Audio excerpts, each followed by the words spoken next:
न हम नवा न किसी हमनशी से निकलेगा, न हम नवा न किसी हमनशी से निकलेगा।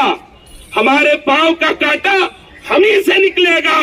वतन की रेत मुझे एड़ियां रगड़ने दे, मुझे यकीन है पानी यहां से। इस पर जवाब देना चाहिए कि किस तरह आज आए दिन अखबारों में आप देखेंगे तो कोई ना कोई ऐसी खबर आपको मिलेगी जिसमें पूरे परिवार के साथ एक व्यक्ति आत्महत्या कर रहा है। देश का आपने वो हाल कर दिया है कि आज देश चौराहे पर खड़ा हुआ है। कब तक जुमलों से काम चलाओगे? कब तक इस झूठ के गुब्बारे में हवा भर के उसको आसमान में लहराओगे? जमीन पर आइए, तुम आसमां की बुलंदी से जल्द लौट आना, तुम आसमां की बुलंदी से जल्द लौट आना। हमें जमीन के मसाइल पे बात करनी है, जमीन के मसले पर बात होनी चाहिए।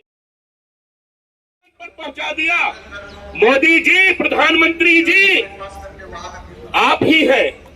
जब आप मुख्यमंत्री हुआ करते थे तब कह रहे थे कि क्या बात है कि चाइना का रुपया नहीं गिर रहा है,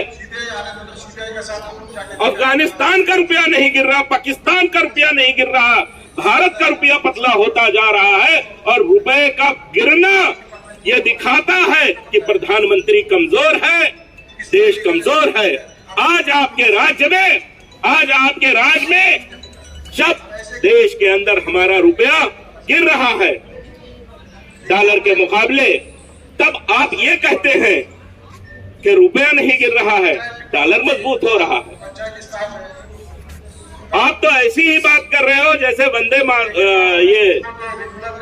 भारत जो रेल है वो 3 बार जानवरों से टकराई कितने दिनों में, और हर बार जो उसकी शक्ल है वो बिगड़ गई। लेकिन आपके कहने का मतलब है कि जानवर मजबूत हो रहा है, ट्रेन तो अपनी जगह पर मजबूत है। तो साथियों, ट्रेन कमजोर नहीं है, जानवर मजबूत है। ये इसी तरीके से आज बता रहे हैं कि डॉलर मजबूत हो रहा है, रुपया कमजोर नहीं हो रहा है। नौजवान डिग्री लेकर किस तरह से भटक रहा है, आप इसका अंदाजा लगाइए कि अभी एक वैकेंसी निकली थी उत्तर प्रदेश के अंदर, और किस तरह से ट्रेनों का हाल देखा होगा आपने। खिड़कियों पर लटके हुए लोग, छतों पर बैठे हुए लोग, वो नौजवान जो भारत का भविष्य है, जिसके नाम पर आप देश को विश्व गुरु बनाने की बात करते हो, आज वो किस हालत में है। एक चपरासी की भर्ती अगर निकलती है तो लाखों की तादाद में उसमें पढ़े लिखे मास्टर्स, ग्रेजुएट ही नहीं बल्कि पीएचडी, एमबीए किए हुए, एमसीए किए हुए लोग आवेदन डालते हैं। देश का आपने वो हाल कर दिया है कि आज देश चौराहे पर खड़ा हुआ है। कब तक जुमलों से काम चलाओगे? कब तक इस झूठ के गुब्बारे में हवा भर के उसको आसमान में लहराओगे? जमीन पर आइए, तुम आसमां की बुलंदी से जल्द लौट आना, तुम आसमां की बुलंदी से जल्द लौट आना। हमें जमीन के मसाइल पे बात करनी है, जमीन के मसले पर बात होनी चाहिए, गरीबों की बात होनी चाहिए। आपको इस पर जवाब देना चाहिए कि किस तरह आज आए दिन अखबारों में आप देखेंगे तो कोई ना कोई ऐसी खबर आपको मिलेगी जिसमें पूरे परिवार के साथ एक व्यक्ति आत्महत्या कर रहा है। वो अपने बच्चे की फीस नहीं भर पाता, वो उनके 2 वक्त की रोटी का इंतजाम नहीं कर पा रहा है, कारोबार छीन लिया गया। आपकी पॉलिसियां वो चंद विरोधी पॉलिसियां हैं।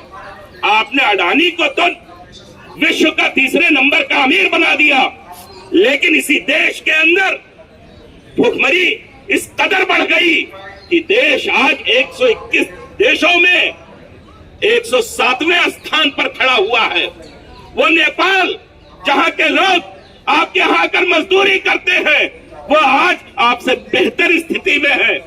वो पाकिस्तान जिसको हमने तिरपाल दिया था, जिसके यहां खाने को नहीं था, आज अफसोस है कि वो पाकिस्तान भी हमसे आगे खड़ा हुआ है। साथियों, ये चिंता का विषय है। अगर हम इस पर चिंतित नहीं होते हैं, इसके लिए खड़े नहीं होते हैं, आवाज नहीं उठाते हैं, मुहिम नहीं चलाते हैं, तो ये जान लीजिए कि हमारी तबाही, देश की तबाही तय है। आरिफ अखलाक साहब ने बताया, सब कुछ बिक रहा है, लाइन में खड़ा हुआ है। वो चाइना जिसको लाल आंखें दिखाने की बात की जा रही थी, आज देश के अंदर प्रवेश कर चुका है। हालात दिन ब दिन बद से बदतर हो रहे हैं और आप अगर विपक्ष से ये उम्मीद करते हो कि ये आपके लिए कुछ बोलेंगे, तो आज राहुल गांधी जी जो यात्रा लेकर निकले हैं, भारत जोड़ो यात्रा, ये उस वक्त उन्हें इसकी याद आई है जब इलेक्शंस करीब हैं, जब 2024 करीब है, जब उनको अपनी छवि साफ करनी है, जब अपनी पार्टी के अंदर अपने कद को मजबूत करना है, तब उन्हें देश की याद आई है। पूछिए, जब देश के अंदर जीएसटी आई थी, कहां थे? नोटबंदी आई थी, कहां थे? किसान सड़कों पर था, कहां थे? छात्र सड़कों पर था, कहां थे? लोग मर रहे थे, परेशानी की हालत में जिंदगी गुजार रहे थे, एक भी बयान नहीं आया। लॉकडाउन के अंदर आप देखेंगे कि बंबई से बिहार तक का सफर चलकर लोगों ने किया, हैदराबाद से यूपी तक पैदल चलकर आए। गर्भवती महिलाएं जिनके पेट में बच्चा था, उन्होंने रास्ते में अपने बच्चों को जन्म दिया। उस वक्त ये नेता कहां थे? क्यों नहीं आवाज उठा रहे थे?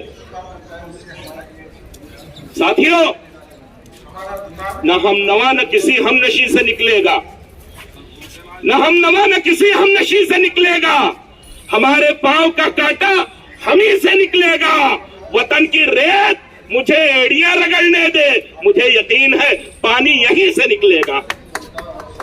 ये वेलफेयर पार्टी ऑफ इंडिया, ये दीवाने जिन्होंने ये ठाना है, हमें बहुत बड़े लश्कर की जरूरत नहीं, हम हराम के पैसे को हाथ लगाने वाले नहीं, हम राजनीति से कमाए हुए पैसे को सुअर के बराबर हराम समझते हैं। हम हराम के शोरबे में निवाला डुबोकर खाने वाले नहीं, हम राजनीति को अपना धर्म समझते हैं, अपना फर्ज समझते हैं, और हम इस धरती मां के लिए, इसके मान के लिए, इसके सम्मान के लिए, हम मजदूरों के लिए, गरीबों के लिए, महिलाओं के लिए आज मैदान में उतरे हैं। और इसी तरीके से हम अपनी जद्दोजहद जारी रखेंगे। ये मुहिम तो हमारी कल खत्म हो जाएगी, लेकिन इसके बाद भी हम मैदान में बने रहेंगे। हमारा ये जो 10 साल इतिहास है, ये सारे लोग जानते हैं कि हमने किस तरह से जमीन पर काम किया। हमें नफरत नहीं फैलाना, हिंदू मुसलमान, अगड़ा पिछड़ा, मंदिर मस्जिद हमें नहीं करना। हम तो इसलिए निकले हैं कि देश के लोग जागरूक हों, अपने अधिकारों के लिए खड़े हों, इन गासिबों से अपने अधिकार ये मांगे, क्योंकि कुछ न कहने से भी छिन जाता है एजाज़े सुखन, और चुप रहने से जालिम की मदद होती है। जुल्म हो रहा है आज जनता पर, जनता को चाहिए कि इसके विरुद्ध अपनी आवाज को और मजबूत करे, और इस मुहिम में वेलफेयर पार्टी ऑफ इंडिया को साथ दे।